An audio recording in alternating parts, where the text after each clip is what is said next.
Dwayne, and I am here with the Custer Chronicles. But I'm not here by myself. I am here with the lovely, very lovely, oh so lovely, also host. Kelly K. Kelly K is still here in the building. And today is Friday. Hopefully, if you're watching us live on TikTok, it's Friday. So I know I miss BJ. BJ left our class this week, so we didn't get our Friday song. And I'm pretty sure in her head she's singing it, chair dancing with our Friday song. You know that Mufasa song, "It's Friday then, it's Saturday, Saturday." Yeah. So that was our Friday morning jump off. We didn't have it today, so the room kind of felt kind of empty. I have missed BJ all week. I've had my friend Alex, who has been definitely holding it down for us in that role that BJ played during the week. But BJ's on to another training class. Hopefully she doesn't forget our class at all, because we did have some fun during that time frame. Today I was off today, I gotta be honest. That's because she didn't play the song, and BJ said she was supposed to play that. Yeah, she was definitely supposed to play that. I wish I would have had it in my tuck. I would have played it here on our show, but you were off today. Yeah, we're off. The whole show is not going to be off. It's going to be different. My day has been off, and let's jump through the intros. Welcome to another episode. Yeah. It's all good. Keep going. Synonymous with what the days have been like. Welcome to another episode of the Custer Chronicles. This is a podcast of unfiltered conversation. We are your hosts, Dwayne and Kelly, bringing to you conversation that you may not bump into, a conversation that you need to bump into, but that's what we're here for. To start the conversation either amongst us and leading it to you guys to finish off the conversation, or at least give you something to think about throughout the week. So, I'll be honest, it's been a tough day. The one thing that I will throw out there that I don't tell a lot of people is that I battle severely or heavily with severe depression. And like this morning when it hit, usually it might get triggered by something. Right. A bad dream, overthinking, thinking less of myself because of something. Maybe I've gained weight. Maybe I didn't make the right decision in some aspect of my life, and that'll be a trigger for me to kind of spiral downward into depression. But then there's days like today. I woke up this morning and I was in tears. From the moment I went outside and had my coffee, throughout the whole day, I was just bursting into tears. I have no idea why, and this is no reflection of my manhood or masculine card. It's listen, when you're dealing with mental health, there is no age limits, there is no gender limits, there is no whatever it is, race limits. There's nothing like that. It's just when it hits you and you don't know where it came from, but it feels so real, so heavy. Exactly. It literally just kind of sticks to your ribs, and you're just kind of like, I don't know where this came from, but I feel heavy. And you don't know how to get rid of it. It's not something you can just be like, oh, okay, I'm going to just stop thinking about it, it goes away. That's not how it works. Yeah. And I take, I drink coffee in the morning. I have about 1 cup of coffee throughout the day. That's pretty much it. First thing in the morning, and then that's pretty much it. And then I do the St. John's worts. I do the ashwagandha, these supplements, and they help. Don't get me wrong, they do help. But when your mind is already in a hole, it only helps lift you up a little bit. So it's like getting a ladder, but the ladder is only halfway out the hole. Right. So you're only getting halfway to some. You get some relief, but not every day is going to be that way. Right. And you don't know how long the supplement's going to last. You don't know how long the depression is going to last, because as quick as it came could be as quick as it goes. Right. And I have, wonderful people that offer, like, hey, man, if you want to talk, something you want to get off your chest or whatever. You came into the office this morning, and I couldn't pinpoint where it came from, so I couldn't even tell you what I needed. And everybody in the class can tell I was off today, because my mood was just I'm typically the big mouth for the class. I'm usually the big mouth wherever I go, and that's not necessarily being jokingly. I'm literally the big mouth. I'm usually the one that speaks up when no one else wants to speak up.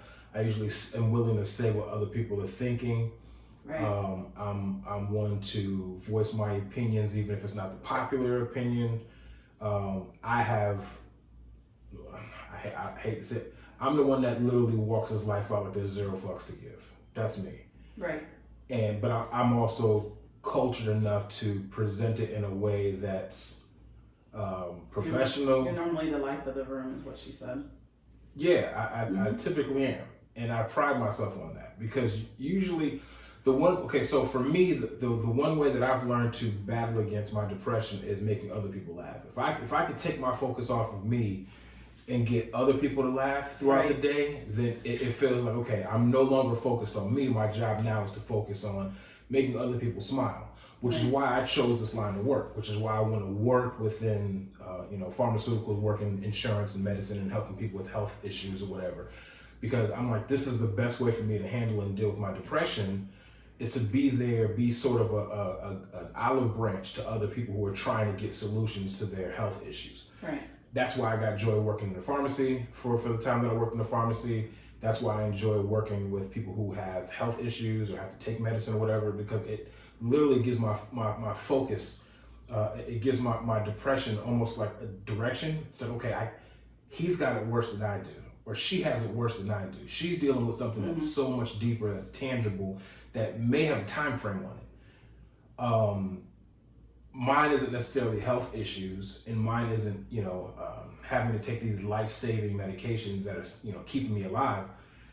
Mine are more emotional, life-lasting scars that are there from family, from, old friends, whatever. These people do a real thing. So it's easy for me to get myself legit wrapped up into doing this job properly. So for me, it's an amazing feeling to be able to just offer myself to other people. Right. So but today I just wasn't able to do it. No. Today I wasn't able to dip into any energy. Like, my focus was there. I think the ashwagandha gave me the focus to get through the day. Right. But it didn't give me the energy. And the drive. The emotional energy that I needed to make other people laugh. And people noticed it. And it wasn't by intention. I wasn't like seeking for the pat on the back or anything like that. It was just, I was in a down place that I've been to it was a very familiar place. I just didn't know how I got there. Right. It was almost like, I know you haven't watched it yet, but there's the show Loki, a spinoff of one of the Disney Plus channels, a spinoff of the Marvel movies or whatever. But Loki, they have these TEMPads, and these TEMPads are basically like little controllers that open up these portals to different timelines, right? Different places in time. And I almost felt like I'd walked through a time portal from being just okay to just being like, how did I get here? Right, exactly. Now how do I leave? Because now I feel it, but you almost rationalize. You try to rationalize your depression. Like, I know why I'm here. Then all of a sudden your brain starts getting wrapped up in why you don't feel worthy to be alive, why you don't feel valued, why you don't feel satisfied with where you are in life. You start looking over your resume of what you've accomplished, what you failed in, and you're basically reading these things aloud to you, and it's very depressing. Like first thing this morning, I'll fully admit that I grabbed I had my notepad here, and I was literally writing down all the bad things about myself. Like, my instructor was going through the class, and she's going through these reviews for our big assessment test that we're taking at the end of the day to kind of get us set to start our job. Right. And I'm sitting here writing down why I hate myself, all the things that I failed in. And I filled up one whole Post-it, and I ripped it off and started writing on another one. And I had different things to write on these things. I'm sitting there literally running through the memories that I have of all the failures that I had, and I'm writing them down. And I'm almost validating, like, you suck because of this. Mm-hmm. You suck because of that. It's a spiral. And what sucks about depression and having it for so long is you get so comfortable in it. You live in it. It becomes like a nice one pair of shoes that you know has a hole in it, but they're super comfortable. I know I shouldn't be wearing these shoes. They don't protect me from anything, but they're comfortable. They're broken in. I've worn them for so many years. I don't know how to put on a new pair of shoes now. Right. I don't even know if I'd be comfortable wearing a new pair of shoes when these shoes, they fit me perfectly. They suck. They stink. They don't have the protection that they're supposed to. The shoelaces are frayed.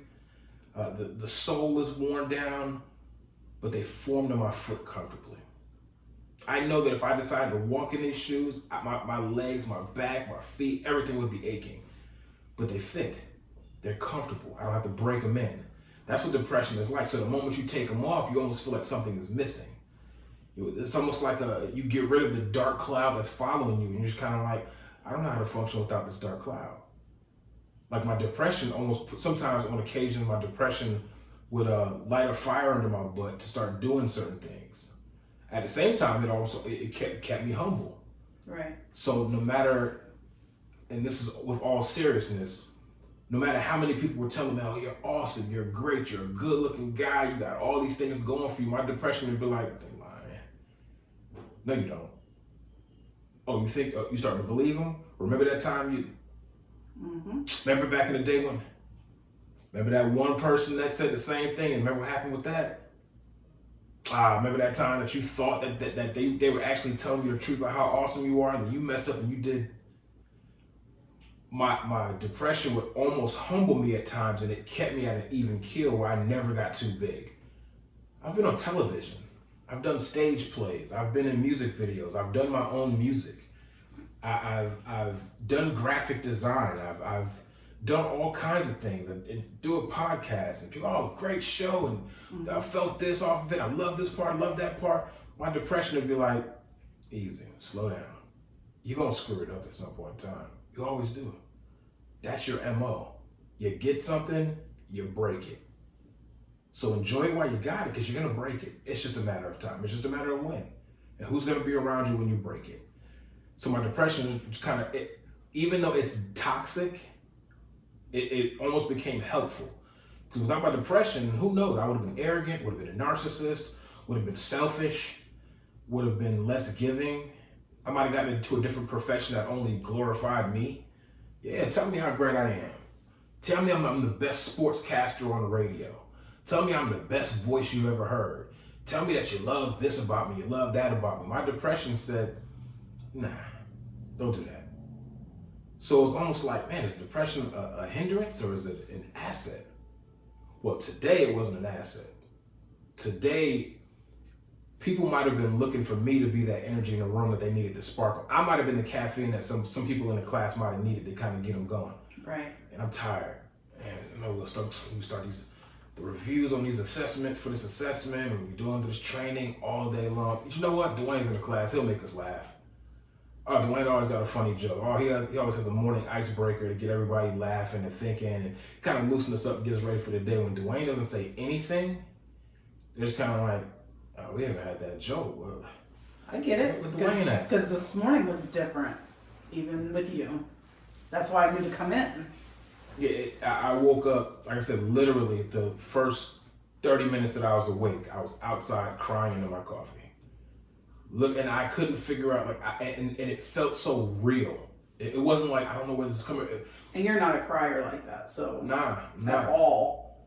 But it felt like it was a valid cry. It didn't feel like a forced cry. It was like I couldn't stop. And then I finally stopped, got myself together. I'm like, I got 30 minutes to get myself situated to get into the office. And I ended up doing that. And literally after maybe 15, 20 minutes of me sitting here, I'm crying again. And then I stopped, and then you came in, and then I cried again. And then you left, and then I was crying again. And it wasn't anything that I could pick up on, like, oh, I'm missing something, or this is gone. I did think about my mom. You know, that was sort of early on in the day. That was sort of there. It was like, man, she's gone. Like the person that introduced me to the world, right? Introduced me to music and TV shows. The person that introduced me to the English language, sitting on a couch on a rainy Saturday and reading books together. and having our lunch dates and movie days and going to the movies and just watching movies and then sitting at the dinner table and just talking about the movie we saw, that's gone now. Making, experimenting, making dinners for her, going, try this. I experimented with this chicken, and how did it come out? Watching her face when she tries it. Or her doing the exact same thing, her experimenting and trying things. It's like, bro, like that's gone. So that did hit me at some point this morning where I was really thinking about my mom.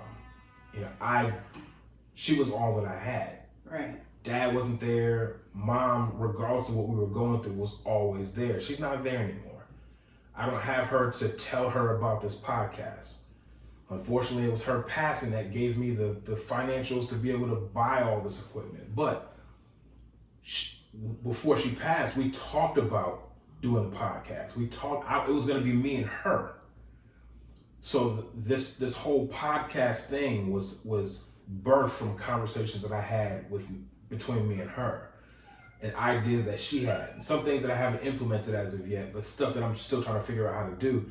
But she's gone, and she left me here, not purposely. I'm just being like, man, I'm by myself now. Like, she just filled my utility bag with a whole bunch of stuff and said, you're gonna need it at some point in time. It's up to you to figure out when. And then she's gone. Now it's like I got a whole utility bag full of stuff, and I'm going, well, do I use this now? Did I use this too soon? Like how do I use this?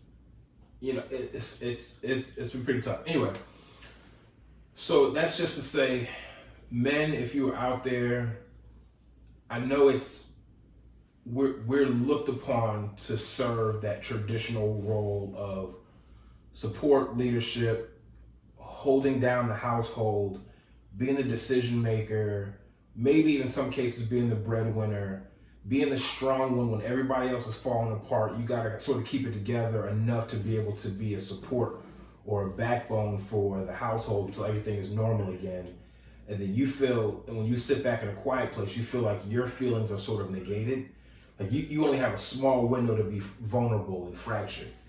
And then you got to patch that up or either put it in the back of the shed and then deal with it another time because everybody else needs you. Just like a mom. Yeah. And I'm saying to the fellas, and I can only speak from the guy's perspective, I'm just telling the fellas, take advantage of the time that you have to be emotional, to be a broken egg. Right. It's okay to be that, to be a dented can. Be that.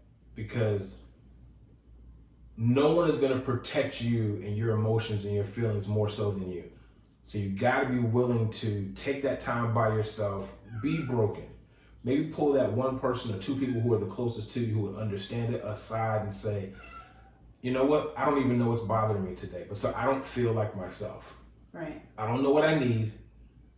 So don't go away, but don't be overbearing because I don't know what I need. Right.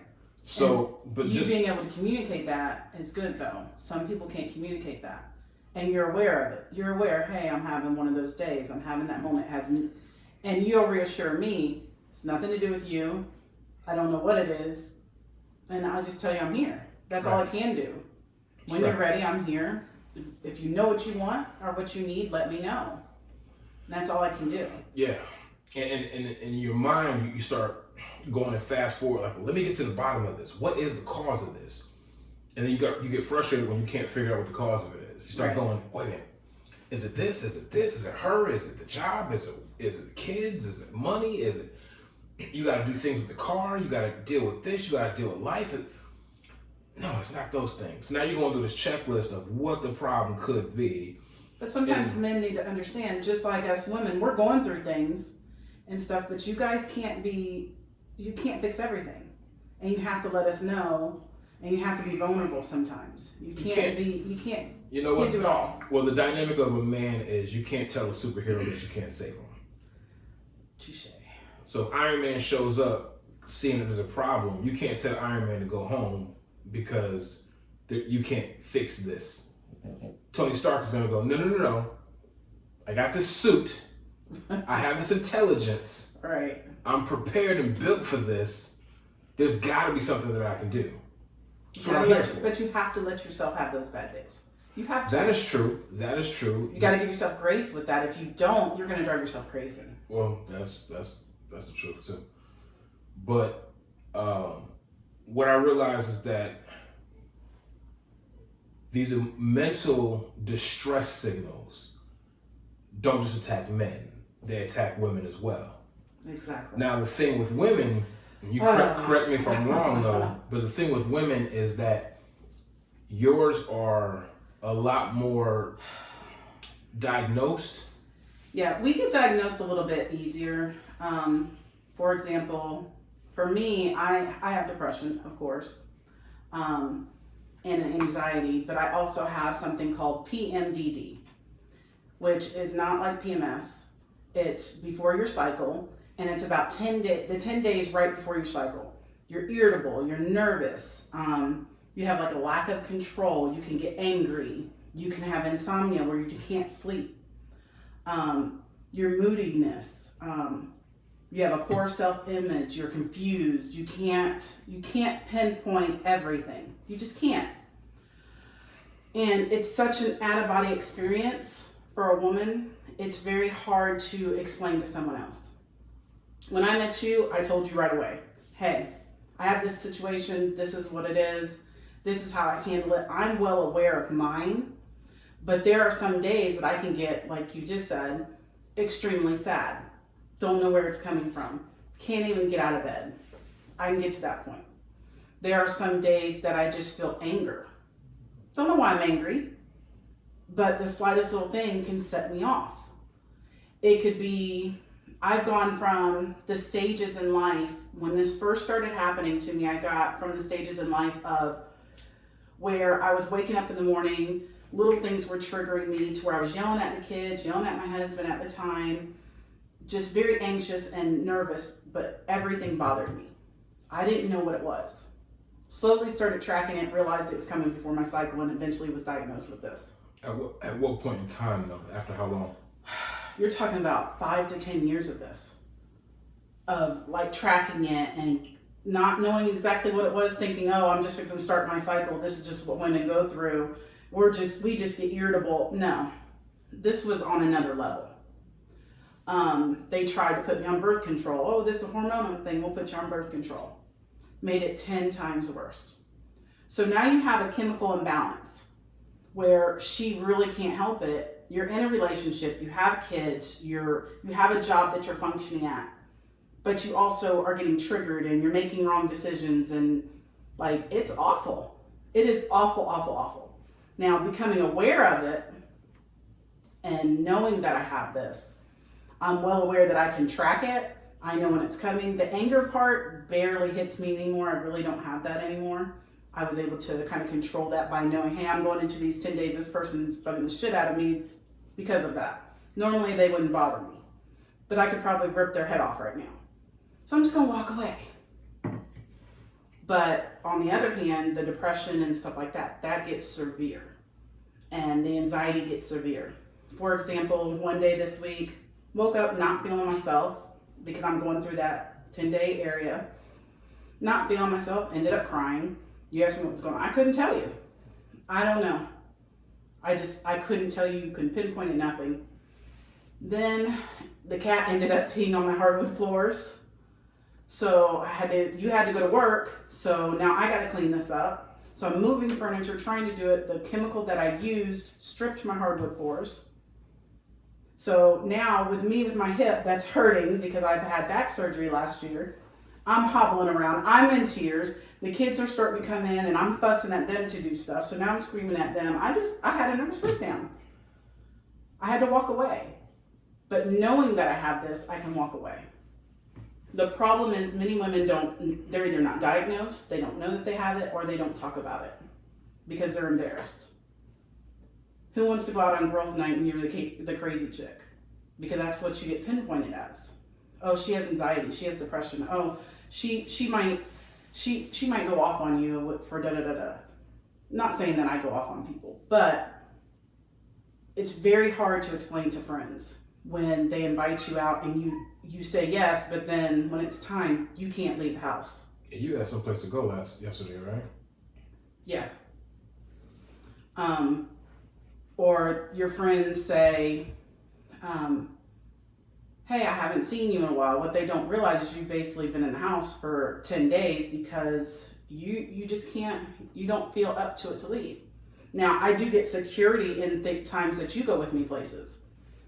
It's almost like a security because I know you're going to be there if somebody comes up and needs to talk. You can intervene in that, and I don't have to be approached by people. It's weird, but it happens. But it's just, I don't feel like women talk about this enough. I don't. I don't feel like we give each other enough credit, men or women, for mental health things. I think we call it a mental health issue and we push it to the side and we think they're just crazy. Oh, it's just another excuse. Oh, it's a woe is me thing. And what people are doing is they're hiding their feelings, they're pushing them down, and they're going in their closets at night and crying by themselves. And you're not telling your friends what's going on. There's a flip side to this as well, is knowing that you're dealing with P.M.D.D. and you have a partner.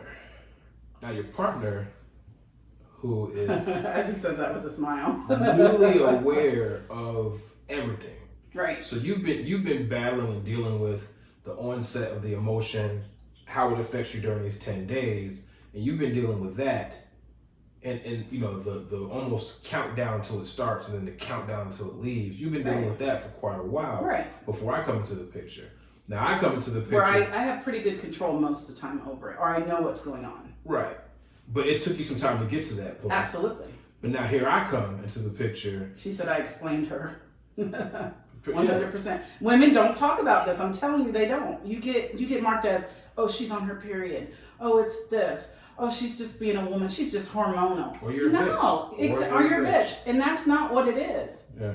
It's absolutely, get to know somebody enough that they can share this stuff with you, that they're not scared that you're going to call them, oh, she has such anxiety issues, or she just has bad depression, or what is it this time? How you approach your friends with this or how you ask them questions is going to decide whether or not they share it with you next time. Right. If your friend has a panic attack or an anxiety attack and they decide to share that with you and you brush it off or tell them you should just do this or it wasn't that bad, they'll never tell you again. Of course. Never. Like, we're not supporting each other because we don't want to be embarrassed. We have not made mental health things, I want to say common, but I don't know what word I want to use. Normalized. But honestly, I've had to just take a class. What was it, 3 or 4 days of a class just on mental health for elementary students. So now we have to learn how to have mental health things for these younger kids and be able to recognize different things. So it's starting to be more normalized. However, we're not there yet. We're not there yet as adults in our friends groups and stuff like that. We're just not there. Oh, so we do more critiquing of other people than we do helping. It's usually more of, oh, well, that person's issue is not my issue, so I'm just going to make fun of it with a few other people who think like I do. Now you have the mean girls who are judging you and critiquing you because, oh, you know, Kelly always flakes out, you know, when it comes to these hangouts, or Kelly's always, she's flighty, or she's you know, really irritable. Don't say that to Kelly because you know she's gonna snap. It's like, but what they don't realize is I might have had a panic attack right before we were fixing to go out or something, and I panicked. I don't have control over that. Do you want me to come out in tears with you? I obviously can't share it with you guys because what am I going to do? Right. That opens up a whole nother can of worms and a whole nother conversation that you don't understand. You're not a doctor. Right. And I can't even explain it half the time, so how can I explain it to you? Nor is it your business. Right. Just if you're a friend, understand, hey, this is something my friend's dealing with. I've been dealing with it for years. I've gotten very good about not putting myself in situations that would cause any issues, or whether it be my relationships with my kids, family, friends, whoever. I'm very good about not putting myself in situations that are going to trigger something. But have you lost close people to you because of it? I would say yes. Whether it be I canceled on them, whether it be I can't really explain, how I'm feeling, like I'm the quiet one. Like, for instance, today you were the quiet one in class, right? When I go out with people, they'll say, you've changed. Say I'm dating a new guy or something happened. Oh, you've changed. You've done this. It has nothing to do with this guy. I'm going through emotional things. It has nothing to do with anybody else. I was a single mom of 4 kids, battling my family, battling some friends. My whole life changed. So no, it had nothing to do with that. It's literally mental health. And I had to take care of my mental health. Some of that meant I had to lose a lot of people and walk away from a lot of people, and I did. I started going to counseling. So I see my counselor a couple times a month to just baseline me. It wasn't something I had to do. It's something I wanted to do, Medications, I've been there, done that. Didn't work, made things a little bit worse. Side effects. Right? Because of the side effects. They'll put you on this, but then it has this side effect, and then you got to deal with this problem, but then they're going to give you this pill for this. Nothing was working. And then you feel like a different person, and then you have that issue. So at this point, it's you have to advocate for yourself. So I went from seeing one physician who basically told me I was too much of a case for her. She didn't want to deal with me anymore because I'm assuming it was just too much. So now I'm with a new doctor, and she was like, I don't want to give you this or give you that, which I don't want a doctor to throw drugs at me. So you go for a psych eval. I went for everything to have myself diagnosed so I know what I'm dealing with and I know how to address it. And that's what I did. Came back, I'm going to go see a psychiatrist that can medicate me or do whatever I need to do, figure out what works for me instead of just throwing stuff at me. How did the onset of P.M.D.D. or the early stages of your P.M.D.D. affect the relationship with you and your kids? Okay, so I started noticing after I had my 4th son, if I'm being honest. And actually my ex-husband noticed before I did. He noticed that right before my cycle, I'm going to be honest, I was just mean.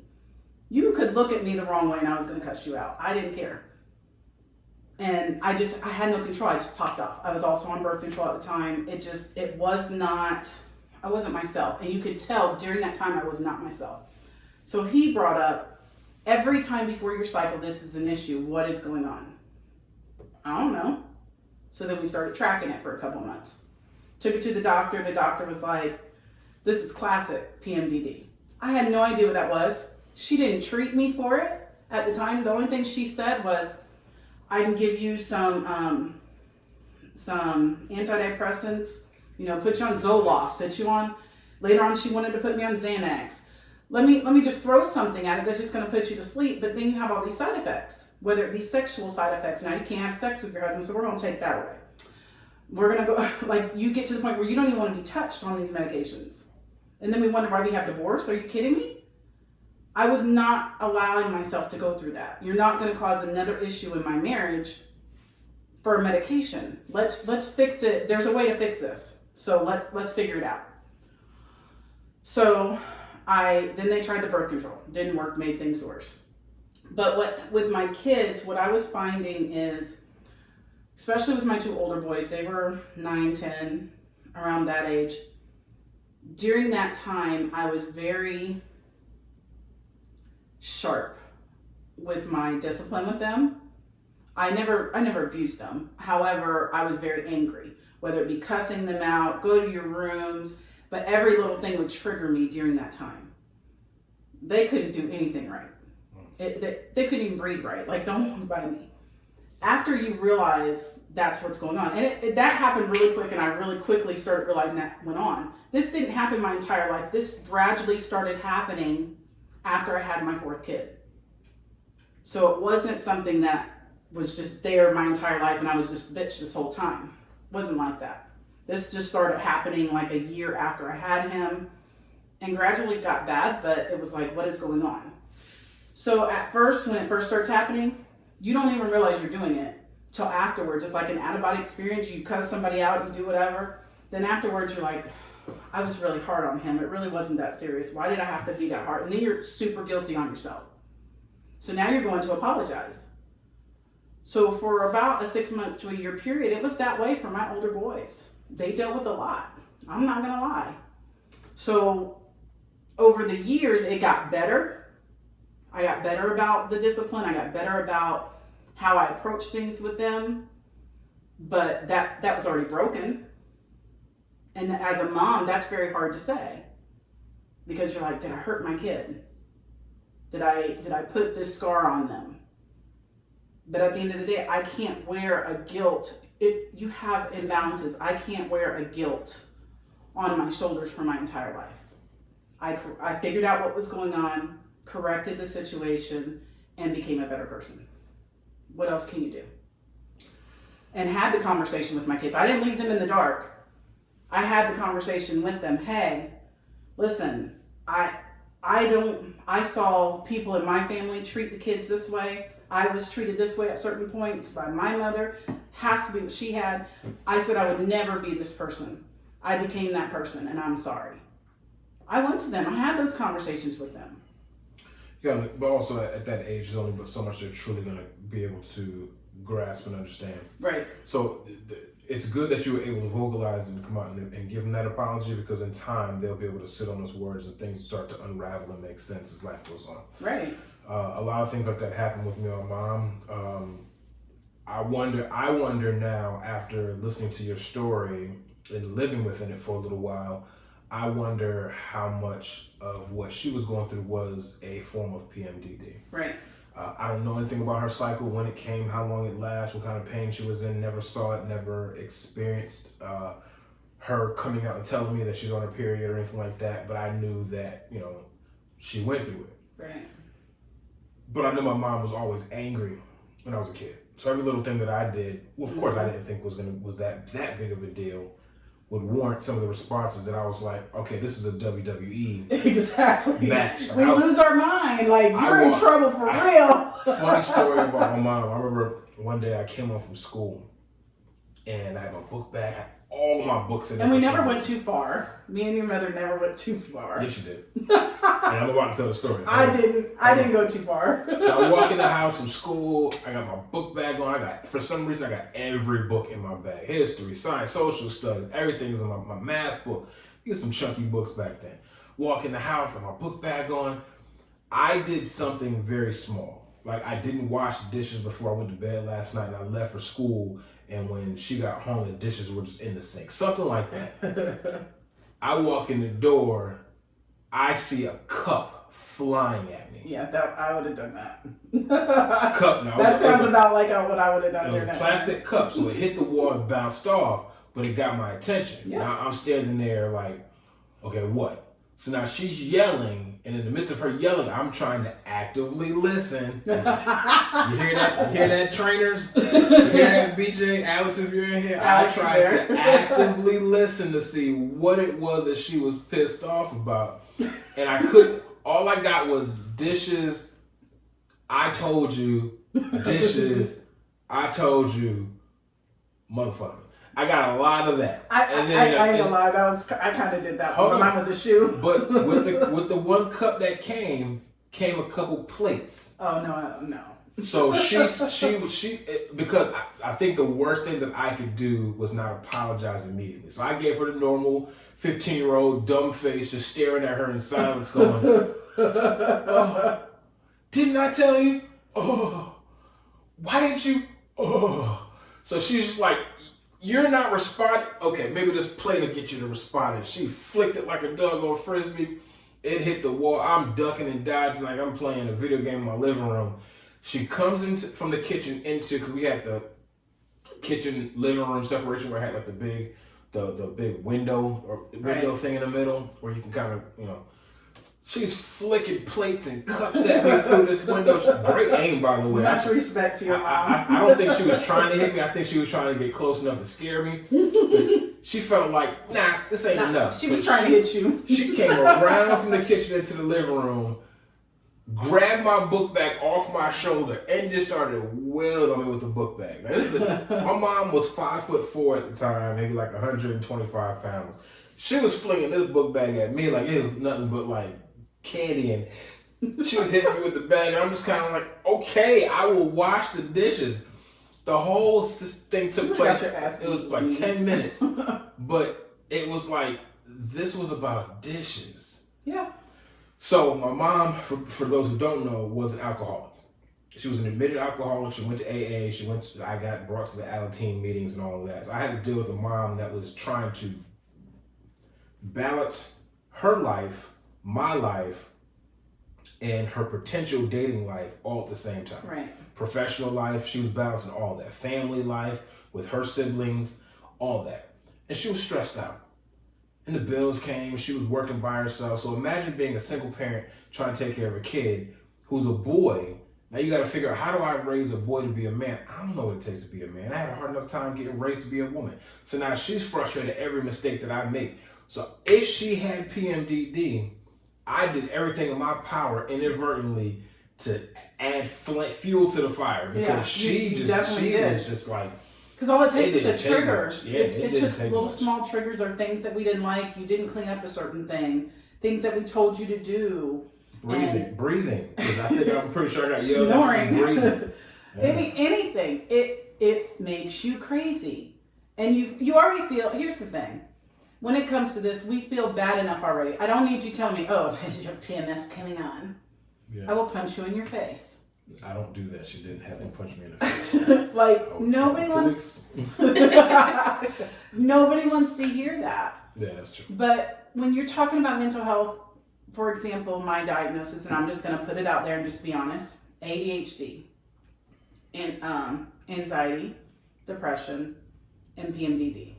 So you combine those together, and some days can be very hard.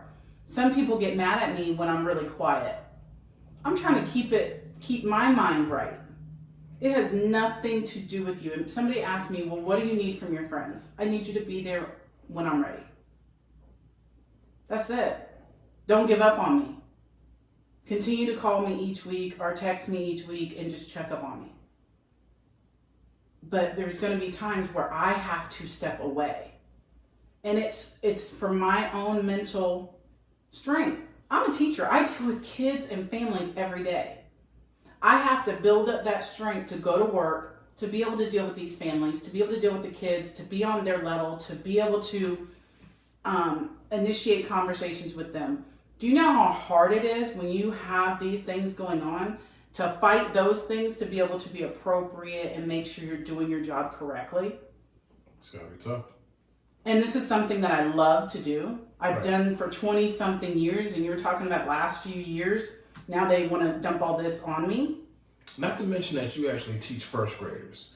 So you're not teaching responsible, a quiet or collected kids or collective kids who know how to, manage their energy. You're talking about kids tie their shoes. Who will at 1 minute be quiet, the next minute be talking while you're talking. Exactly. Could be moving from one desk to another. You have to keep them still. So now you have to manage what would normally be an angry trigger to being, all right, I have to educate this kid, I have to teach him, calmly address the situation, all while still moving on and focusing on the other however many kids in the classroom. That takes a lot of talent, strength, control that I don't think people know that you need. But then unfortunately, when you get home, it's very draining. You want to take it all off. Like, I'm tired of the control. I'm tired of the mask and swallowing everything. I need to let it out. I need to just, and it happens. Unfortunately, I have been the dartboard a couple times with a few of your darts, and understandably so. Like, I'm still grasping what it means to be a partner, and I think that's a good segue into what does it mean to be a good teammate in a relationship, or a good partner in a relationship. And I think when it comes to this scenario actually breaks down to, as a good example, as you have to be understanding. Yes. You have to realize what we talked about earlier, we mentioned earlier in conversation off mic, was you have to realize there's a whole nother adult that had a whole life, ups and downs, ins and outs, laughs and joys and angers and tears that happened, that existed before you came into their life. Now I have all my baggage that I carry, all the stuff from my family, all the stuff from my depression, and all the things that I've traveled and lived in 7 different states in my lifetime and done all these things. I'm bringing all that to the table, and you're bringing all your stuff to the table. We have to figure out how do we coexist? How's this gonna work together? How are we gonna do this when we both have bad days? How do we blend? And I think that's so being a good partner in a relationship or a good tag team partner is understanding that some days ain't gonna be your day. Mm-mm. And what I mean by that is some days aren't gonna be the day where you're gonna be there to say, what do you need? I'm mold and bend my day to make sure that I either stay out of the way, am there for you when you need me to, be available, willing to listen. I'm going to be in great spirits to lift you up. You know what? Some days ain't going to be the day for me to do that. Right. And I have to realize, you know what? She's going through it worse than I am. Let me tuck my stuff to the side and make sure that I'm there for her. And vice versa. That's kind of what I did today. Like today, like yesterday, you came off of a horrendous, emotional, draining day. Right. To me, waking up this morning and having it almost like transferred from you to me. Exactly. And whatever residue was there from yesterday, today, you almost had to put aside and be like, I did. You know what? I need to make sure that I'm good for him. I need to make sure that I'm all right and I'm available for him because he's going through it. I'm coming out of it, but he's walking face forward into it. Mm-hmm. So let me make sure that I'm there and help him out and be there to support. And you did everything you possibly could, more than I could ask for, even though I didn't know what I needed. And there's going to be some days where your problems are going to be superseded by the person that you're with's problems. Exactly. And you have to be willing to take the back seat to someone else's, to your partner's issues. And it's not your co-workers, not your best friend, right? Your partner, the person that you're blending lives with, the person that you're professing your love to. Some days ain't gonna be that day. Right, and you gotta pick, she said, you gotta pick up where others lack. And she said never 50-50. It has to be 100-100. Like you both have to be given. But there, like you said, there's gonna be days like today where I knew I was still having one of my days, but when I saw you, I was like, okay, his is superseding mine. I have to figure this out. And I had to go and get my crap together to be able to be there as much as I could for you. But it's like you also have to, for instance, yesterday and talking to my counselor and things like that, I get this real big feeling of guilt. Oh my gosh, he has to deal with this. I have this going on. I have that going on. Man, all I did was cry today and this man had to deal with this. I don't even know why he's still with me. Me talking that negative self-talk to myself, she made me realize,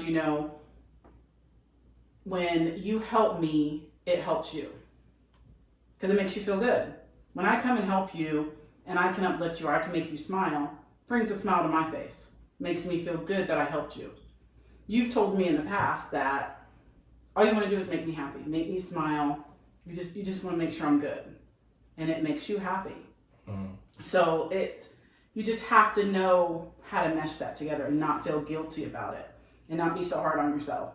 But you have to also give yourself room for growth and understanding. It's gonna for some couples, it's gonna take a while before you realize, where do I fit in the midst of her struggle? Where do I fit in? How do I help? It might not be the first shot.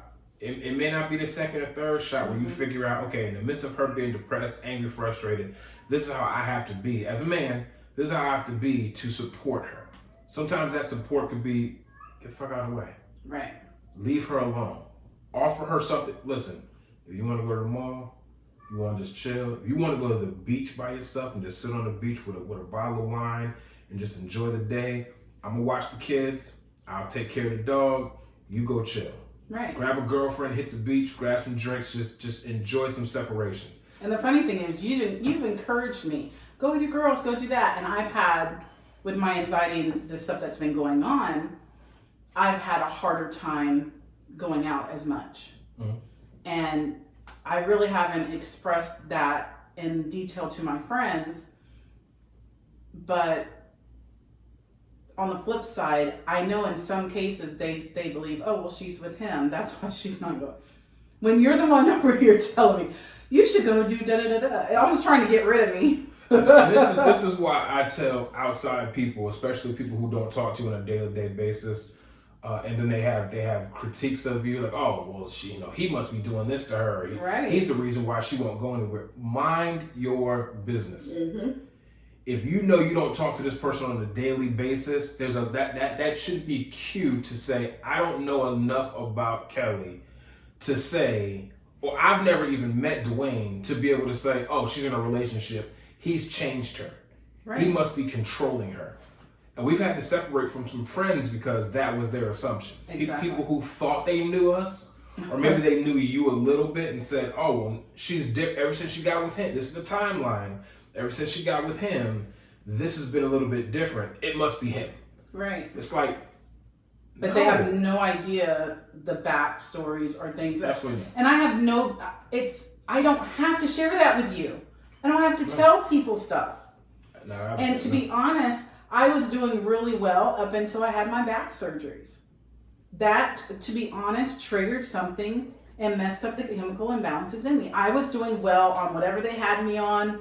I wasn't having so many bad months, if that makes sense. Mm-hmm.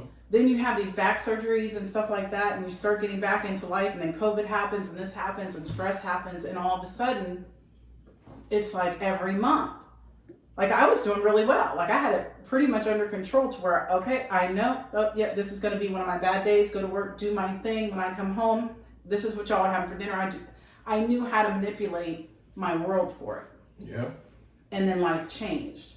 So it's like, but I don't owe, if you're truly my friend, understand that I don't have to share that. And I don't expect you to share your issues with me when it comes deep to that. And it doesn't mean you're not a friend to me. It doesn't make you a higher on the hierarchy or whatever you want to say. Mm-hmm.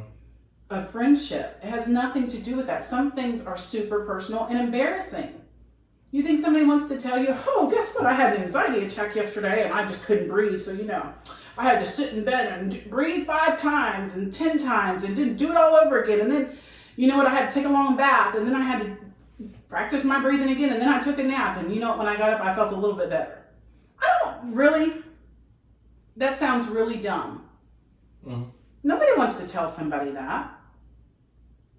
But it's funny when I talk to women, when I actually pull women to the side and I start talking about things like this, we're all going through it. Yeah. But we almost shame each other for going through it. We shame each other if our houses aren't clean. Oh, I went to her house and she had dishes in her sink and did you see her bathroom? Homegirl's been depressed all week long and you worried about her bathroom? She sleeps alone every night. You don't know her struggles? But you're worried about if her bathroom's clean, and you're supposed to be her friend talking behind her back about her house wasn't spotless. Come on. To me, I'd rather just not have friends. And it's sad. And then it makes me question people's loyalty. It makes me question, is this truly a friend to me? And then I question myself, am I being a good friend to them? Because I don't ask those kind of questions. I don't get all in your business like that. I let you live your life. We hang out. If you need me, you'll call me and tell me. If you want to tell me something and you want to get that deep, you will call me and tell me. If I'm not on that level with you for that particular thing, you're not going to call me and tell me. And I'm okay with that. Oh. But what do? You watch reality TV. You start looking at other people. That's all I do. That's all I do is watch reality TV. Look at other people's messes and go, well, at least that's not me. Okay, exactly. So hang on. So I got to ask this. She said, this is why I have very little girlfriends. Same here. And I'm almost, to be honest, I get afraid to say certain things or to back out or to tell them, I'm having a bad day. Because what if the next time they want to see me, I'm having a bad day?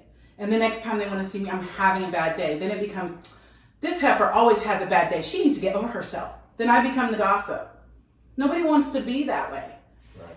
So if I go and I share my issues with you, I'm the issue. Then if I don't go and I shared with you why I didn't want to go, I'm the issue. Right. It's like you can't win. Now they know your business and now they're sharing your business in right. a gossipy kind of way. She always has some kind of issue going on. She's never happy. She's got health issues too, so she needs to deal with that. Right. And she doesn't even go to her kid's game half the time. Excuse me? You know this how? We've been to a lot of games this year. But hold on. So I want to lighten it up for a second. All right. So when I walked in the room today, after doing all my errands and stuff, I had to go pick up some stuff. And I brought home. Listen, I'm going to tell you something right now, ladies. Bath and Body Works is not Bath and Body Works is not just for women. He's addicted. I got him addicted, Men love nice scents too. So my new favorite store right now is Bath and Body Works. So I went into the mall because I wanted to get some Chinese food in the food court. Because there's a good spot in the food court. Actually, BJ, she might know, over in the Northside Mall, the Teppan Express. They make the Chinese food over there. Like it's right over there by the exit near the sneaker stores, right in the food court. Anyway, they make some really, really slamming like orange chicken or whatever, and I wanted to get some Chinese food. So she wanted some too. She said something? Yeah. They make good food. If you catch them on a good day and everything's fresh, you would get fat and get sleepy. So I went over there, went to the mall, picked up some other stuff. I went over to FYE, there's a store, a little hidden store in there. That's how I got I'm really addicted to Mario stuff. I don't know why, but that just happened this year. I've gotten really addicted to all my Mario stuff. I got some more Mario trinkets. Anyway, so I'm really addicted to my Mario stuff. And yeah. So I come back in the house and she's watching this show. Now I've watched it with her numerous times before, and it's been interesting. But this particular episode caught my attention. 90 Day Fiance. No, today? That's Hold on. Let's back up something. Let's back up. It wasn't. Oh, Married at First Sight. Yeah, Married at First Sight. Let's back up. So before I left the mall, before I went to go get the Chinese food, I stopped off at Bath and Body Works. Is it Bed Bath and Body Works? No, it's Bath and Body Works. Bath and Body. I get Bed Bath and Beyond and Bath and Body Works mixed up. Too many B's. Oh my gosh, you're such a chick. Go ahead. Whatever. So I know. So Emily, my lead trainer, she's been super hyped about the Halloween stuff. She got an email that said, "Hey, listen, the Halloween stuff's coming out. We got the pumpkin this, we got this." Right. I had so she got hyped. She told me you were going. She got hyped. So in my head, I'm going, I gotta beat her. He went without me too, guys. I gotta beat her too. I gotta go over there and see if I can get over there and get some stuff too. But I never made it over there. But today I was like, you know what? I'm in the mall. Let me go check and see what they got. So it's only July. So I'm thinking they can't have much stuff over there. Maybe they have a few things. Let me see what new scents. We haven't been over there in a few months. So I go in there. Of course, they got all the new stuff on the table in the front. I turned to a woman all of a sudden. I kept apologizing like, hey, I'm a guy. I like these good scents too. They were like, oh no, it's okay. We have a guy section. I don't want that shit. I said, I got that shit. I don't need that shit. I need something else. Give me something with firewood. I want something that's seasonal. Give me something seasonal. So she goes, we have some pumpkin stuff. And I'm like, woman, show me more. So she's showing me like 3 or 4 new pumpkin scents. Now I'm sitting there trying not to lose my man card. I'm going, was it pumpkin vanilla? Okay, let me smell it. Ooh, Nah, this will do. This will do right here. What is it? Buy 3 get 2 free. It's a pretty good deal. That's a damn good deal. I like this. Can I get a cart or a bag or something like that? A bag? Cool. I got my bag. I need 2 of these. Meanwhile, I'm at home hungry. 3 of these. Yeah, so she's at home waiting for food. I'm sitting in Bath and Body Works smelling vanilla and pumpkin scented candles and body wash and body lotions. So I go from the front of the store to the back of the store, load my bag full of about $120 worth of stuff, all because I know that one, she likes the new stuff. So, but I know she loves, well, I know more now than ever, that she loves pumpkin scented stuff. I turned into a different person. So when I found out they had the new pumpkins, so we're sitting in the house and I'm showing her the stuff. I bought candles and you get buy 2, you get 2 free. And they had a whole bunch of new scents too, and I was like, oh man, they got they had pumpkin waffle candle. And I couldn't decide if I wanted the blueberry maple pancake candle or the pumpkin waffle candle. He remembers every name. Can't review. Alright, I'm gonna break it up. Let me get the blueberry pancakes and I'm gonna get the body lotion of the vanilla pumpkin. I'm gonna deal with that. And then I ended up buying like some strawberry shortcake, hand sanitizer and body lotion. I'm thinking, Kelly will love that. She'll enjoy that. Do you know when I got home, I smelled that and I was like, yep, these are mine. Nah, I'm not gonna wear them in public. He did not even give them to me. I'm not gonna wear them in public. I'm wearing them around the house, but I'm gonna smell like some doggone desserts. He was opening them, looking at them like, I'll take this one and this one. You can have this one. She's fighting me like, for it. what? I'm like, I bought you about a bag full of stuff. Let me have the strawberry. I'm just gonna wear it around the house. I ain't gonna wear it in public. Nobody gonna know. I'm keeping my man card tight. But men do love Bath and Body Works, and when we kick and scream about wanting to go in there, it's because we have other stores that we would prefer to go into, which is true. I want to go into the sneaker store. I want to go into the sports memorabilia store. And maybe after we're done with that, I might, tinker into the Bath and Body. But I'm not going to go past the front table. She said, her on Monday. What scent you wearing today, Dwayne? Don't ask me that. I'm telling you. Because you're going to have me lose my man card in front of a class full of women. I'm about to tell them, I'm glad you asked. I'm wearing a blueberry pancake all of body them lotion. Yes, it's going to be bad. Don't even ask me because I'm gonna lose every bit of my man card. Anyway, so I enjoyed my Bath and Body Works extravaganza today. I did that after work. I needed it. I needed to disconnect and just get out there and do something different and just get my mind away from it. And then kind of going and had a good time. It was fun in there. And then I went to FYE and then I just kind of picked up some. I saw some Mario stuff and they got some low-key stuff in there from the show. Anyway, I had to get to doing that. But anyway, so when I got back home and we're eating food, we started watching this show, and I've seen it numerous times, so I'm not. But this particular couple caught my attention.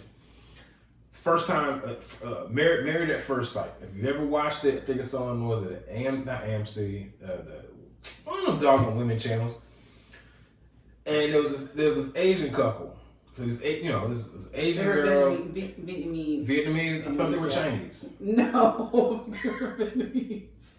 All right, not to be racist, but they were something with ease. So she's concerned about how her family. No, she has a real rough family upbringing. Family has been homeless. They've been poor. She struggled a majority of her life. Will this person that she's being matched up with understand her upbringing and not judge her or criticize her family because of the struggle that they've been through? Right. So, and he's, on the boat. I just want to find someone that I can love, someone I can protect, I can take care of and nurture and be this. I want to be this great husband, blah, blah, blah. Right. So then they have this tradition on the show where the husband and the wife write a card to one another and they give gifts or whatever to each other before the ceremony. So you can kind of get an idea of who this person is that you're about to marry. So this woman is so conservative. She seems very sweet. You should have stayed for the rest of it. Very sincere, and she's really concerned about her family and how her family's gonna think about this man and how he's gonna, blend himself into her actual family life. So he sends her a gift. He sends her like this big picture frame. It's got like multiple pictures for their future pictures. He also sends her like a sports shirt, like a jersey of some sort. I think he sent her like two. Didn't he send her like a sports jersey and like a t-shirt or whatever? The look of peril on her face when she knew that this dude, because she was like, I just want a nerdy guy. I want a geeky guy that doesn't care about sports, who just wants to, who basically, I want someone that's smart, who's an entrepreneur, a go-getter, who's going to bring us home money that my family's going to look at and be like, all right, we accept him because he's a proud, smart guy who's using his intelligence in this country to bring our family money. This dude was a down home. He was also of Asian persuasion, but he loved sports. So he sent her something that sort of touched on his interest, and she looked and she was just kind of like, "Oh God, no." She said, "I've dated guys." Like she's trying to figure out who this guy. She's like, "I've dated men in the past who were bros, as she called it. They were bros. They were sports guys, and it never worked out." So now she's panicking. This dude is excited. She already put him in the category. Excited. She characterized him, categorized him, and said, "This is what it's gonna be." I've dated numerous guys who were sports guys, and they sucked. Right. It didn't work out because I don't like sports. This guy's gonna have interest that he's gonna want to bring me out to this game and this event, and I just don't have any care for it. I disconnected. I was like, oh, this marriage is about to fail. Yeah, you went outside. I said, I'm done. I But can't. I watched it. She ended up coming around the corner. They know each other. They both were presidents in the college of the Vietnamese, whatever thing. Student Congress. Yeah. Yeah. They were both presidents of it. So they had met each other 10 years ago. So they knew of each other. Super, super excited to rekindle with each other. And so now they're off to a good start. That's the start. Now, if anybody's ever watched this show before, Married at First Sight, you know you have high hopes for them on that wedding day. They always flash back to how they felt that wedding day. Right. But the show is successful because of the train wreck that happens days to weeks to months after the wedding, the actual ceremony. Because people have this vision of love. I just want love. I'm gonna get this person. I'm just gonna love them, and that's just gonna be the end of it. That's not life. Once you, like you said earlier, you're meshing two lives together, and when you do that, there's gonna be bumps in the roads. There's gonna be arguments. There's gonna be bad days, bad weeks, bad months. Even you don't know. But just because you can't prep for it. No, You it can't just prep. comes. I couldn't prep for your personality. I can't prep for the fact that you snore when you sleep. No, the coaches did not know they knew each other. She was asking. No. I can't prep for the fact that you snore when you sleep. You? Who has Whatever. become a strong snorer lately. Love you deeply. But with my P.M.D.D, I have insomnia right now, so I'm getting a nice little show at night right now. I have been woken up in the middle of the night because I've snored. Face the other direction. Go. Move, Wait, roll say it over. right. Don't act like I act like that. You do. I don't. No. You Not how do. I say it. You get so irritable in the middle of the night when I'm asleep. No. If it takes me 20 pushes to get your butt to wake up, I'm to heavy. turn over, I'm 240 you probably have pounds. gotten to the 20th time that I've said it, so now it sounds a little bit more aggressive because you didn't hear all the nice times that I said it. That's because you didn't find the right way to wake me up. There So- are nice ways to wake me up. I'm sure there are. What I'm saying is when Thank you so much for that. when I finally catch on to you being annoyed with my snoring, which I don't really realize that I'm doing, I it's don't aggressive. care. It's angry. You might as well put No, boxing it's- gloves on and punch me in the face. I'm sorry for giving ideas. I probably shouldn't have given you an idea. I did not. He's such an exaggerator right now. But I'm saying you might do it. You might have a boxing glove by the bed and just wake over and just punch me in the face and just be like, "You're snoring again. Roll over." I don't want those problems. I don't want to have to defend myself in the middle of the night. But there's a whole bunch of things you just can't prepare yourself for. No. So all you do is come to a relationship after building yourself up. You kind of heal yourself from the scars of your past relationships. You realize what you You're not want gonna be perfect. and what you're going to bring to the table, and you're so focused on building yourself up for presentation and say, I want to love you. I want to take care of you. I enjoy good outdoor festivals. I enjoy good sushi. I enjoy, walks on the beach. I enjoy puppy dogs and cats. Accept me. Now let me love you. Not realizing there's a whole other person on the other end that's been through a whole series of events that has molded that person into who they are, and you're going off of they're attractive, they're funny, they're intriguing. I want to know more. And then when you get to know them, you're just kind of like, oh, you're a basket case like I was. Okay, now how do we blend lives together? Right. So that's what this show is about. It's like, okay, now that we get a chance to see each other, it's all surface level the first day. Oh, I see you when you dress, see you in my tux, I got my hair freshly cut, got my hair freshly styled, got this brand It's everything new a custom fast drop. forward in a relationship. And then all of a sudden it's like, oh, so you don't use a washcloth when you take a shower. Okay. Oh, you wash dishes with your hands too. Oh, you only use a dishwasher when you wash dishes. You don't wash them with it. Okay. Oh, so you don't vacuum. You just sweep the carpet. Okay. Oh, so you squeeze the toothpaste tube from the middle and not the bottom. You'd be surprised the little anal Okay. things that people find. You know to what? complain If about. people actually put their full checklist of what they don't like or what they do want on a checklist, they would never be with anybody. No, you wouldn't. So you have to basically kind of say, okay, this is negotiable.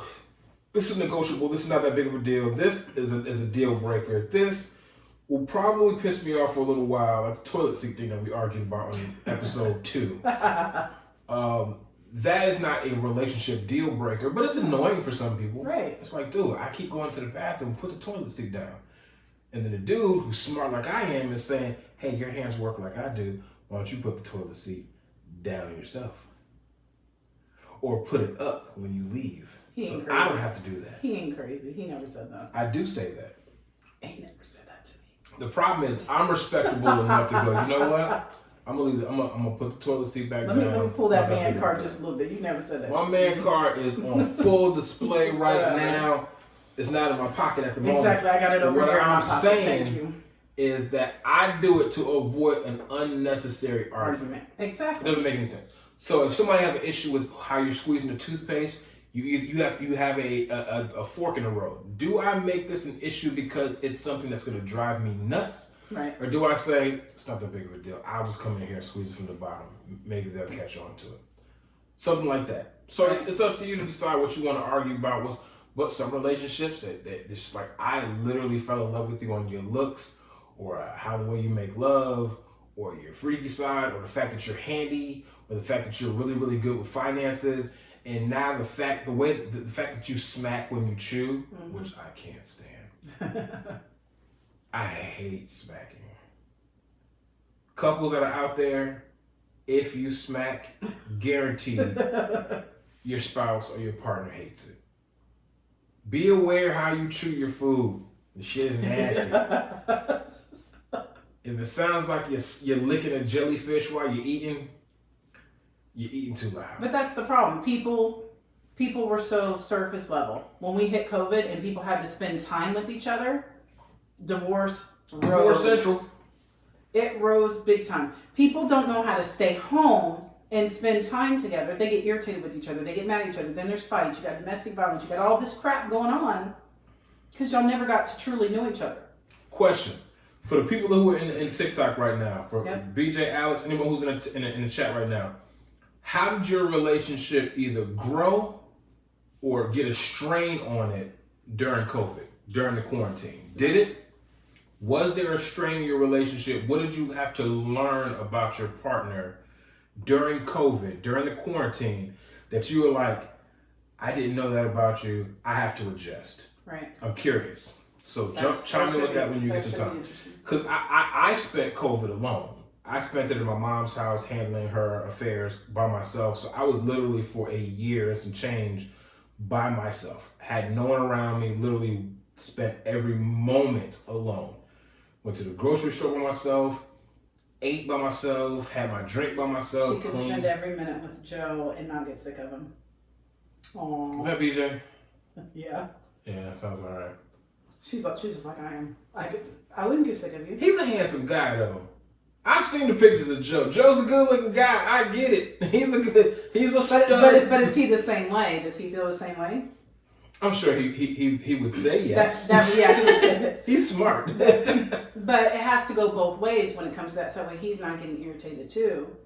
And you have to know each other's love languages during that time and stuff like that. But how do you, when these situations come up, okay, somebody asked me, do you want to get married again? Yes, I want to get married again. I've been married twice. And they'd say, you haven't given up on that? I wouldn't get married again. Divorce, da-da-da-da. Because they haven't met me yet. But in the long run, you can't control the other person. I can't control what the other person does. I can only control myself. So if I'm willing to work at something and I know what I'm going in as, which I'm not going in for divorce.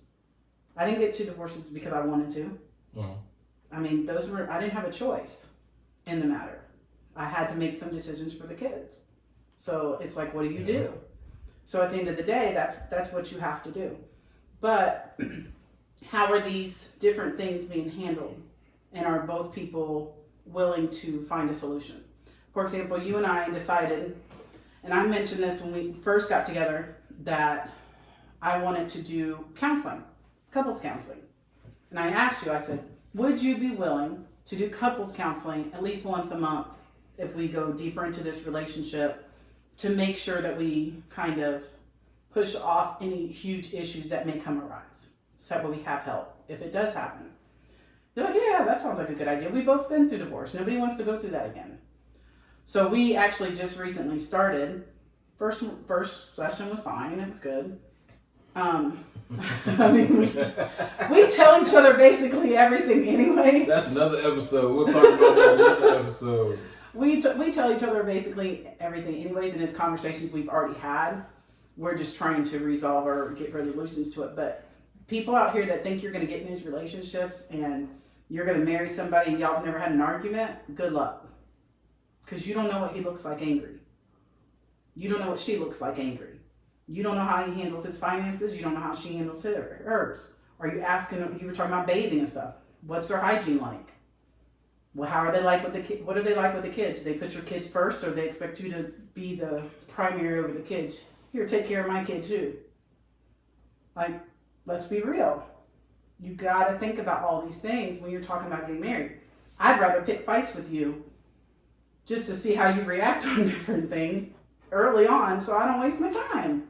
True. Now, I don't deliberately do that, but there are certain things that are gonna cause an argument. Yes, she does. Don't let her lie to you. Don't let her lie to you. She starts fights deliberately just to go, let me test the water to see how warm it is. Yeah, for sure though. Yeah. She said later in life, relationships hit different when you've been through the worst. And that's for the truth. sure. That helps. Is exactly the truth. We are in our 40s. I am 44 going on 45. She is 41 going on 80. So it changes the dynamic of how you see relationships. Now, if you would have if I would have had a sit down conversation with Dwayne Custer at 24 years old, my outlook on relationships would have still been a whole lot different. Right. Not tremendously different, but what I have gained in knowledge of, oh, well, that's just a pipe dream. You're never going to find this perfect person who's perfect in every aspect. Like you think, oh, I'm young, I'm relatively good looking. I should be able, I'm still in the prime to attract that perfect person. I thought, okay, well, everybody that I'm getting right now, that's just temporary. That's probably not going to last. I'm still qualified to get that 10. And you start thinking, okay, when I get into that relationship, she's going to be like this. Mm-hmm. And then I'm going to be like this. And then we're going to have a kid that's going to be like this. And when that doesn't happen, you start getting older. And I know comedians always make jokes about, like, you start compromising, going like, man, all she got to do is have hair and teeth. I'm good. And to a degree, it's not that dramatic, but it's almost like, okay. You understand what's... You realize that perfection is never going to come your way. Mm-hmm. Okay? And the women that I found unattractive when I was 23, like, oh yeah, man, no. Thank you. Like the girls that you work with or whatever, that show you play, the guy you work with that kind of gives you a little play. It's a really nice guy, and you're kind of like, oh, he's a really sweet guy. But I'm waiting for the sexy janitor to give me some Now you're just kind of like, I know what that sexy janitor is all about. It's the guy that's been really sweet to me, that was willing to buy me coffee when I didn't think too much, when I really wanted coffee and he showed up with coffee, or the guy that helped me out of the mud when my tire got stuck, or the guy who came over and helped me move some furniture because I wasn't able to, but wasn't really trying to press up on me or anything like that. That's the kind of guy you can settle down with. But you don't realize that in your 20s. You're thinking, man, how can I make a real life? I want to make a real life porno, and that's my partner right there. That's what I want to do. All that changes when you get older. Not that you've settled. Your perspective on love and what you bring to the table, and what you want in return changes. So it just changes the whole dynamic. So anyway, that's that. But it was deep tonight. Deep. We started deep. We started in 24 feet. It was a lot. It's a lot to share and put out there and be vulnerable with. Not easy topics. So when you're putting your business out there for people to consume, you realize that you're putting yourself up for critique. Exactly. And criticism. Some people, even after the explanation, are going to have their theories and their opinions. Even not even having a conversation with you, they're going to go, well, she's still a bitch because whatever it is. So people who've heard this particular episode, people who have listened and watched with us, who've not taken P.M.D.D or deep depression in men seriously, or who think that their situation is just like yours. Oh, well, I'm going through this, so it can't be that bad. Listen, everybody's is a little bit. Your Right. depression is different than my depression. It is. Your anxiety is different than my anxiety. Right. Just because I say I have anxiety and your doctor told you you have anxiety doesn't mean we relate exactly the same. Right. Everybody's body and heads do it differently. Only similarities is we know what struggle is individually. Exactly. They don't have to match for us to match. Right. So that being said, for those of you who may not have, it's almost like being an alcoholic surrounded by a bunch of people who don't drink. If they look at you and go, oh, well, yeah, I get it. I enjoy sweets. Not the same. Right. It may indeed be an addiction, but sweets can't keep your hands off the pastries compared to can't keep your hands off the drink. Totally different struggles. Yep. Their struggles, totally different. So don't patronize me by going, oh, I get it. And I love Pop-Tarts. I love pastry. No. This can kill me.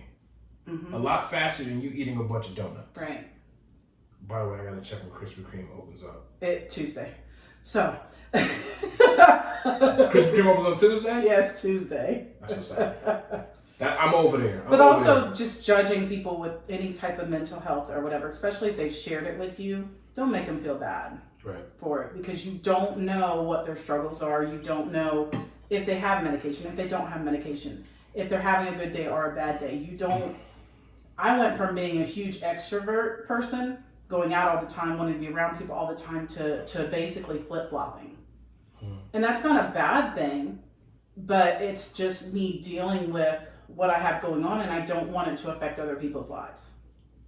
I'm so cautious about me interfering with someone else's life. Right. But that also doesn't make me a bad person, doesn't make me broken, doesn't make me less of somebody. I'm still the same person. I'm still, the happy-go-lucky person. I'm happy. I'm genuinely happy. When all's said and done, at the end of the day, I am happy. I have nothing to complain about. Absolutely nothing. My life is really great right now.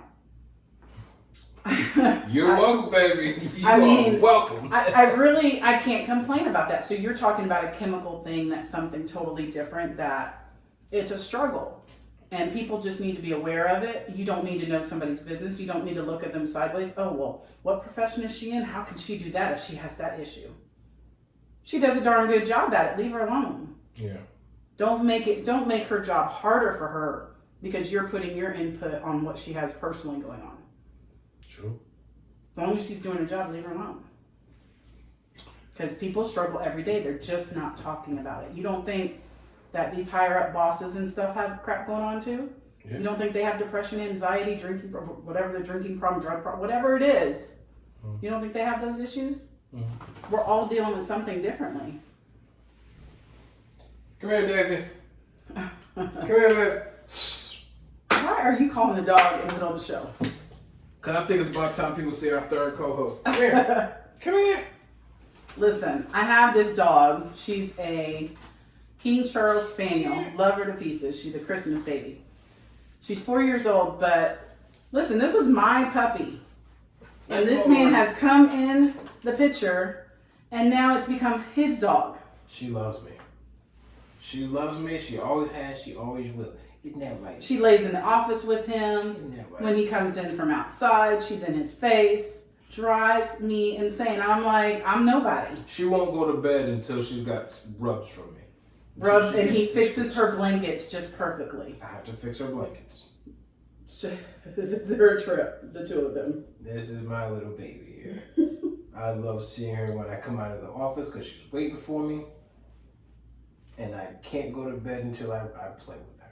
To be honest, this breed is one of the... I've had many dogs in my life. This breed has been the best breed ever. The King Charles Spaniel. She doesn't bark when people come to my door. Everybody's a friend to her. She's good with kids. She was easy to train, potty train and stuff like that, which I had a hard time being consistent, but she did a great job. And you see, she'll just lay in your arms. She's basically a lap dog. It's me. It's only me. It's me. Because I smell like strawberry. Does she have a mohawk? Yeah, she has a little mohawk. Her haircuts. The lady comes next week to cut her hair. She gets a mohawk before she gets a haircut because it just starts sticking up. Yeah. She's a loving girl. Isn't she lovely? Isn't she lovely? But it's so funny. Some of the faces she makes sometimes, like, she'll look at you sideways. Almost like the boxers do. Like, do I owe you money? Yeah, pretty much. She's a trip. This is our third co-host, Daisy. I'm gonna put you down. We're almost done. Well, we've gone for an hour and 25. I think we've given people some good content. Hopefully, this is a rewatchable episode for people who have ever dealt with P.M.D.D. If you ever want a reference point as to some of the triggers or some of the things that, the symptoms, the things that you go through, or maybe even showing somebody who may deal with something and they're trying to pinpoint what it is. Maybe this conversation will be enough to research and give someone some sort of conversation. And I would suggest women track their moods every month. If you're having issues before your cycles and stuff, start tracking it. So you can take to the doctor and say, hey, before my cycle, this is happening and this is what's going on with me. These are the emotions I'm feeling. Because you won't realize it until it's too late if you don't. Right. Well, thank you guys so much for joining us. For the people who are joining us in TikTok, my squad, Alex, BJ, thank you guys so much for the support. Genuinely appreciate you guys. BJ, we miss you in class. It's not the same without you. Alex is holding it down the best she can. That's my buddy too, but just definitely not the same without the third person, without the one and only DJ BJ. In the house. Anyway, so we are going to be. They said thanks for sharing real stories. Of course. That's what this show is going to be. It's hard. I'm going to be real honest, guys. This one was hard. Yeah, she was reluctant, and that actuality. I put this off for 3 weeks. We were supposed to talk about this last week. We had a technical difficulty with our recording. We ended up just pushing it off, but we weren't really in that space because you have to be in a mental space to want to talk about this. We were in a more of a lighter mood last week. We started recording and then we had an issue with the recording, so we had to stop. So that's why we missed a week. But we talked about having this episode. I had done the artwork for this particular episode maybe 2 weeks ago, and it just didn't come through. We were waiting for the right time. This week was the right time, and I think with what happened with me today just kind of led up to it being the right time to just vocalize both of our emotions on this particular topic. And I'm sure we'll mention it tongue-in-cheek, maybe even directly in future episodes. And if people want us to talk about it more, just hit us up. If you have questions, or you're a female and you want to know more, absolutely. Do you want to collaborate with me, let me know. Absolutely. And we'll still be hanging around on TikTok for a little bit for a Q&A session with anybody who wants to ask any questions. But outside of that, this episode, thank you guys. Good morning. Happy Saturday. If you're listening to this on Saturday morning on the audio streams, Spotify, Google Podcasts, Radio Public. You need to shout out the other podcast that's been giving us a bunch of shout outs. Every podcast has been giving us a whole bunch of shout outs. The Unprofessional Opinion Podcast. We love you guys. His and Hers podcast is out there. Phenomenal podcast. I love their podcast that's out there. Bet the House podcast is out there. Love all the podcasts that have been showing us love. You have no reason to have given us the love that you guys have had and the respect you guys have given us. But thank you guys for showing that love on social media, not just through inboxes, but showing us love by promoting our show. We're a small show. We don't have a whole lot of followers, but the fact you guys took the time out to promote our show on your platform means a lot. So from the bottom of our hearts, we thank you very much for that time. But for everybody who decided they want to stick around and watch us tonight on TikTok, thank you for your time. Appreciate you. Anybody who's listening to us on Saturday or beyond after the recording, we appreciate you. Or anybody who's watching us on YouTube, thank you for your time. Hopefully remember to like and comment on YouTube and things like that, so we know who's watching. So we know what your questions are. What did you like? What did you not like? Where'd you stop watching? Yeah. Where'd you get bored and be like, I'm done? I give visuals on YouTube, so there's a lot of things, a lot of graphic design stuff that you don't hear, obviously, in the audio version only, that I like to give you on YouTube to make it worth your while to stick around. So if you watch on YouTube, appreciate you. Thank you for sticking around. And we'll see you guys next week. Talk to you soon. Peace. Bye.